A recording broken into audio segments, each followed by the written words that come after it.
এই গভীর রাতে আমরা আমার শেষ কথা এটা আপনারা মনে রাখবেন। এ ছেলেরা বাবা নষ্ট হইও না বাপ। তুমি এখন কোনো নারী ছবি, অশ্লীল দৃশ্য, বিবাহের পূর্বে কোনো মেয়ের সাথে খারাপ কোনো সম্পর্ক করো না বাবা, তোমার জীবনটা জাহান্নামের টুকরা হয়ে যাবে।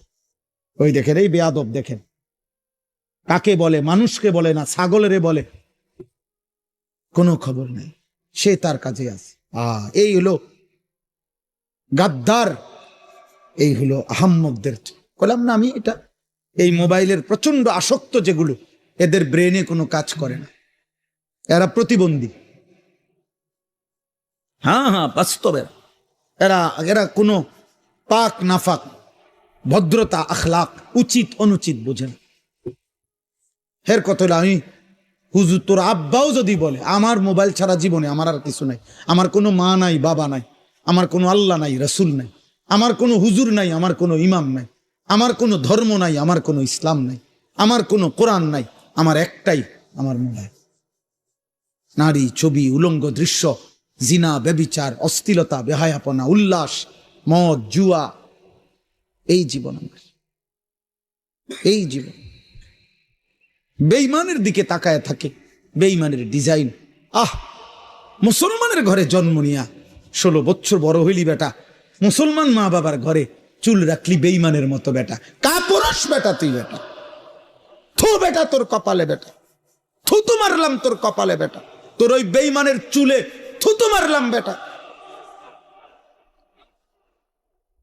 তোর বাপ তোকেই শিখাইছে এই চুল রাখা, তোর মা শিখাইছে ভাই। তুই বড়দি হইলি মার ঘরে, মুসলমানের ঘরে, তো বেঈমানের মতো চুল রাখলি কেন বেটা? ওই বেঈমান তোর বাপ, ওই বেঈমান তোর চাচা, ইউরোপের ফুটবল খেলোয়াড় ওই তোর বাপ বলেন, তাহলে সে তার মতো চুল রাখবে কেন? কোন ইহুদি মহিলা, সিনেমার নর্তকী যদি কোনো মুসলমান মেয়ের লেবাস, পোশাক, সাজগোজের জন্য তার পছন্দ হয়, ওই নারী, ওই মেয়ে কাপুরুষ, অপদার্থ ছাড়া, চরিত্রহীনা ছাড়া আর কিছু হইতে পারে না। আল্লাহ রসুল বলছে যে নারী চলতি পথে তার আতর, পারফিউম, সুগন্ধি, সেন্ট যদি কোনো পুরুষের নাকে লাগে, খোদার কসম আল্লাহর নবী বলছে ওই নারী ফাহিয়া জানিয়া, ব্যভিচারী, ব্যভিচারী, ব্যভিচারী। শুধু যদি সেন্টের গ্রান, পারফিউম যদি কোনো পুরুষের নাকে লাগে, আইয়ুমা ইমরাআতিন ইস্তাতারাত ফামাররাত আলা কওমিন লিয়াজিদু মিন রিহিহা ফাহিয়া জানিয়া। রাসূলুল্লাহ বলছে যে নারী চলার পথে এমন আতর লাগাইছে যে আতরের ঘ্রাণ পুরুষের নাকে লাগছে, সে ব্যভিচারিণী নারী।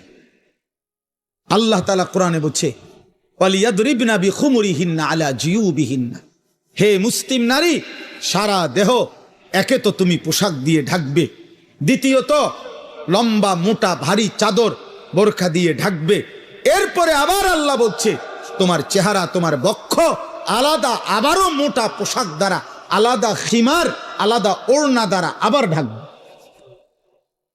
তোমার ইজ্জতের দাম বেশি, তোমার ইজ্জতের দাম বেশি।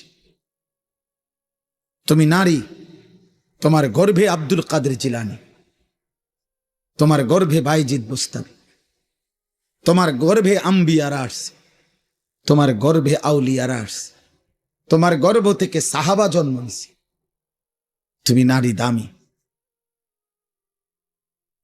দামি। হরিণের মৃগনাভি কস্তুরী খুব দামি, এজন্য হরিণ থাকে জঙ্গলের সবচেয়ে গোপন জায়গায়। হরিণ কোনোভাবেই কারো চোখে পড়তে চায় না, কারণ সে বুঝায় আমি বড় দামি, আমার উদরে মানে আমার ভিতরে অনেক দামি নিয়ামত আল্লাহ রাখছেন, মৃগনাভি, কস্তুরী। ঠিক আল্লাহ তাআলা বলছে নারী তুমি দামি, তোমার গর্ভে আমি আল্লাহ তাআলা জামানার বড় মুজাদ্দিদ, জামানার বড় আউলিয়া, মুজাহিদ, আলেম, উম্মতের বড় খাদেম আমি তোমার গর্ভ থেকে দেব, কাজে তুমি দামি। তুমি রোডে যাইও না, তুমি রাস্তার যাইও না, তুমি মানুষের বেড়ায় দেখাইও না, তুমি শরীর প্রদর্শন করো না। আল্লাহ নিষেধ করছে, ওয়ালা তাবাররাজনা তাবাররুজাল জাহিলিয়াতিল উলা। হে নারী, তোমরা অজ্ঞ নারীদের মতো তোমরা নিজেদের সৌন্দর্য প্রদর্শন করো না, করো না। ওয়ালা ইয়াদরিবনা বিআরজুলিহিন্না লিয়ুলামা মা ইউখফিনা মিন যিনাতিহিন্না। আল্লাহ তাআলা বলেন, হে মুসলিম নারীগণ, জমিনের মধ্যে তুমি এভাবে হেঁটো না যে একটু জোরে, একটু ঠাস ঠাস করে, একটু ভঙ্গিমা করে হাঁটার কারণে তোমার দেহের অবস্থান, শরীরের অবস্থান, তোমার অলংকারের অবস্থান, ঝংকার আওয়াজ পর পুরুষে শুনতে পায়, এটাও তুমি করবা না। আমি আল্লাহ নিষেধ করলাম, নিষেধ করলাম, আল্লাহ নিষেধ করছে।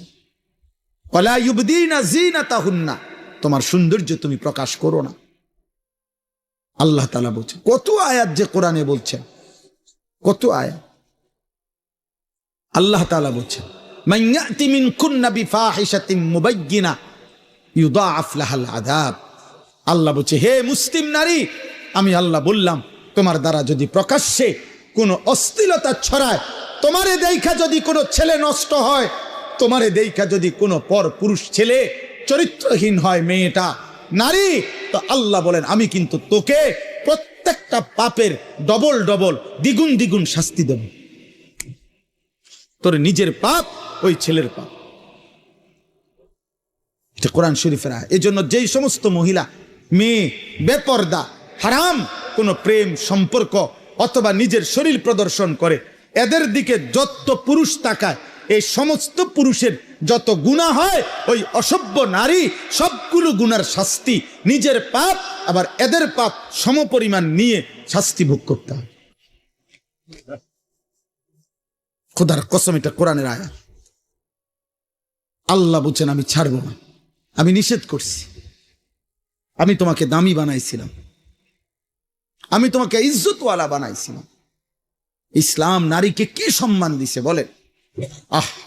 মাটির নিচে ছিল, ন্যূনতম কোনো মর্যাদা, জীবন্ত মাটির নিচে দাফন করে দিত কন্যা সন্তান।